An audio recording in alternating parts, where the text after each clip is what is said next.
I had this scenario come up in the CopyMentor application process. So I was talking to this guy, potentially is going to become like a mentee of mine, work with me one-on-one, do copywriting coaching. And so I was just asking him about things that are going on in his copywriting career right now. And he talked to me about this client that he is interested in working with, that he's having a conversation with regarding potential work. And in fact, they actually want to work with him. So everything's great, right? Well, they asked him what his fee would be for an ongoing engagement with this company. And he told me that he mentioned an hourly price to them. And for me, that was like, record scratch, right? And so today I want to talk to you about that. I want to talk to you about hourly rates for copywriters and how to charge for your copywriting services. These are the proven direct response marketing, copywriting, and entrepreneurship success strategies you can use today to write your own ticket and create the life you want. I am Roy Furr, and this is Breakthrough Marketing Secrets. Now, here's today's breakthrough.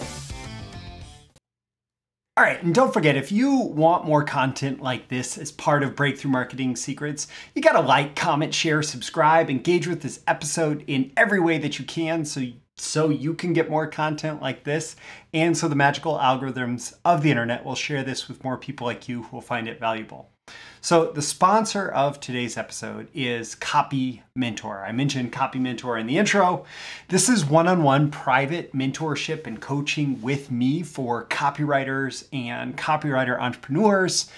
This is where you get direct access to me and all of the content. It's not even content, it's all of the interaction is bespoke and it caters to your specific needs as a copywriter, as an entrepreneur, to help you grow your business, to write better copy, to get better clients, to have accountability.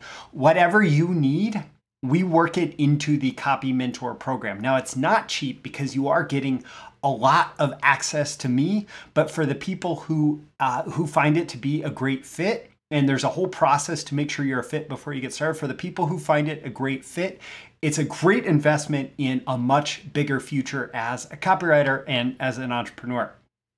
So going back to the story in the intro, he mentioned the hourly rate, and it made me think, is there even a best hourly rate for copywriters?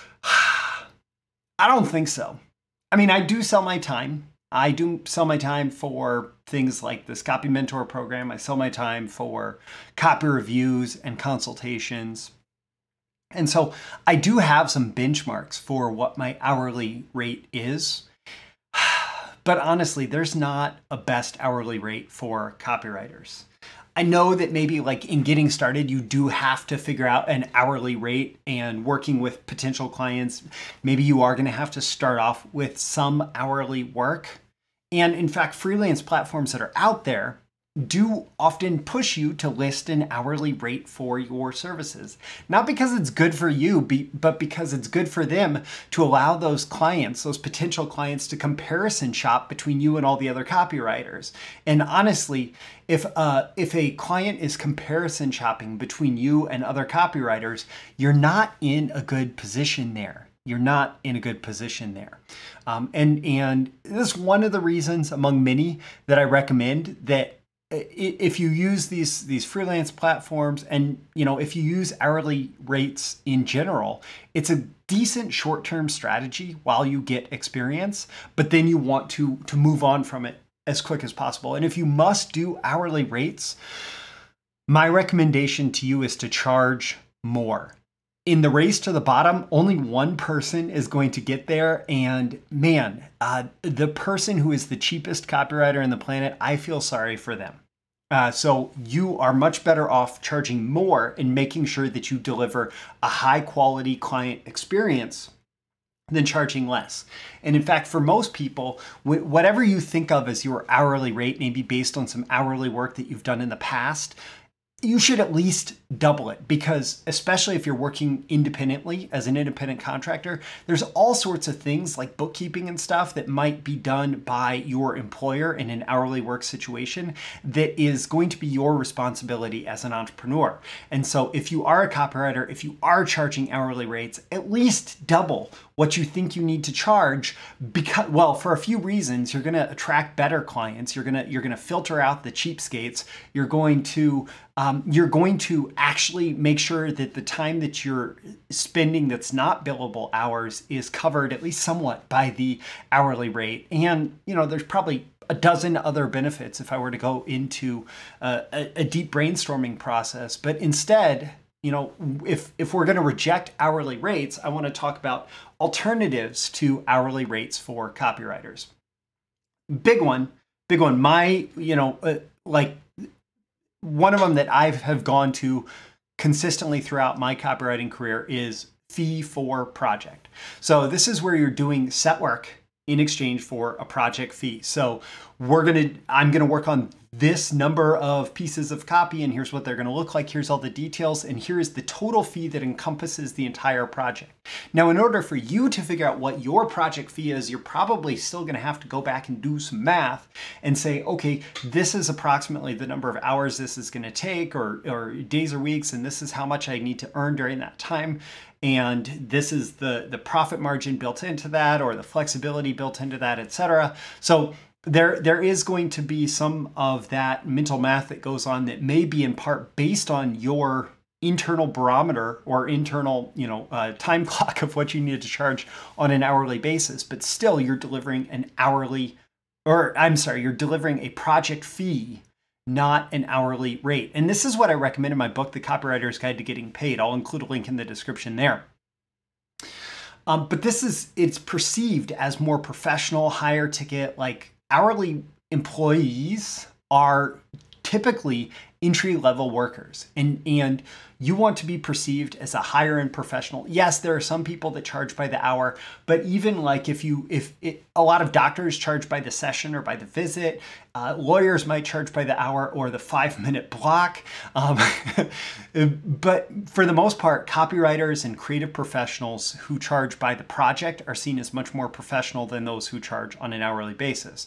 One big thing that this does for you is it rewards efficiency. So if you're able to write better copy faster, and you're able to crank out this project faster than expected, you actually just got paid more per hour, versus if you are highly efficient at an hourly rate, you got paid less than your potential. And one of the things that I really like about this fee for project is it does really focus on the specific work product, and it forces you to define that in the beginning such that you have a clear project in front of you. And then if that changes, you might have addendums to the contract that adjust the fee, etc. The next way that you can get paid as a copywriter, an alternative to hourly rates, is to go on retainer or salary. This is great if you're looking for consistent work and pay, if you're maybe going in-house with someone, or you're working with a handful of clients to do consistent work on a daily basis or weekly basis. But then when you're doing this, it is typically kind of whatever the client needs. And so it is best if you are on a retainer or doing salary work that you're kind of open. So a project, you tend to be very focused, but if you're on a retainer or salary, you kind of have to be open to what the client wants and needs. Now, there are many reasons from the client perspective or from your perspective that you might choose retainer versus salaries. If you're salaried as an employee, then maybe you have additional health benefits, etc. If it's retainer, there can be some tax implications, especially in the US, that they can't have too much control over your schedule, etc. Otherwise, you are technically, for tax purposes, an employee. Now, there's a bonus to either one of these, that you can add royalties and performance payments on top of it. And I also love this.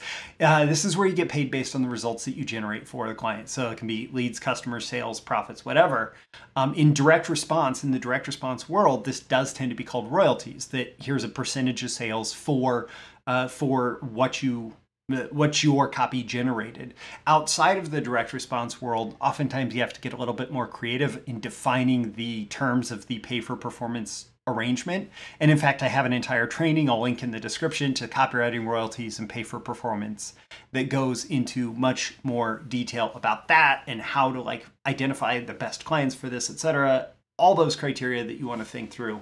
And so that's all in copywriting, royalties, and pay for performance. So I want to like conclude this. Obviously, I'm not a huge fan of hourly. So what's my number one way to charge for copywriting services?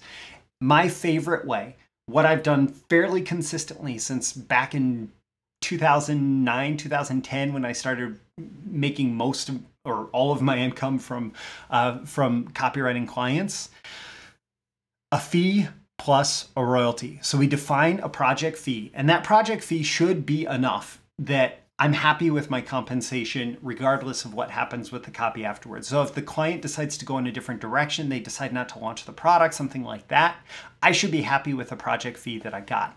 And I actually split that fee 50-50. So 50% to reserve the spot on my calendar and 50% upon completion of all copy and approval from the client. And typically that first one, they do have to pay it up front. The second one is paid like net 30 based on whenever the project concludes. But it's this fee that I'm getting. And even better, if the client is at all questionable, you want that first 50% of the fee to at least cover all expenses and necessary income from the project. Because while my clients consistently have been great and I've been focused on working with the best clients, some people in the copywriting world have had experience with bad clients where they don't pay the second half of the project fee, whatever, and I would much rather make sure that all my bills are paid out of the first half. So how do you set these fees? If you're doing this fee plus royalty, you want to set them as high as possible. You typically want to do it based on a core offer. So you're going to define what your offer is for the client, and you set your fee based on what you believe is the best strategic offer for them. And ideally, you're going to be in a situation where your core offer is designed to generate results that have a very high value for the client. And so effectively, what ends up happening is they're buying money at a discount by investing in your fee. And then you get paid the royalties above and beyond that. Again, I talk about that in the royalties training that you can check out at the link in the description. But you're going to get paid the royalties above and beyond that based on all the additional sales that you have generated. Now, again, don't forget, there are links in the description. Number one, today's sponsor is CopyMentor. If you're really serious about your success as a copywriter and you want one-on-one help making sure that it happens, that you're on the best possible trajectory, check that out. You can apply, you can see testimonials from other people, you can learn more about the program. There's also a link to the Copywriter's Guide to Getting Paid, my book. It's $5. It's like the introduction to all this stuff, right? And there's the Copywriting, Royalties, and Pay for Performance, which is training that's included in the BTMSinsiders training library for copywriters, marketers, and entrepreneurs. That training specifically goes into a ton of detail about the structure of these deals, and there's even a bonus training on copywriting contracts there. So I'm Roy Furr. This is Breakthrough Marketing Secrets. Every day in every episode, I'm here trying to help you increase your marketing genius. And when I hear about a copywriter who does not have a great offer or pricing structure for their services, I remember that the economics of your offer and nailing your offer is a huge part of total marketing success and genius. And so improving your offer specifically for you copywriters, that is one way that you can increase and improve your marketing genius. And I hope that I've helped with that in this episode. I will catch you again next time. See you soon. Thank you once again for tuning in to this daily episode of Breakthrough Marketing Secrets. Remember, check out the links with this episode for even more value. Now make sure you like, comment, share, subscribe, and engage in every way you can to keep this show going and growing and delivering daily value to you. I'll catch you soon for your next big breakthrough.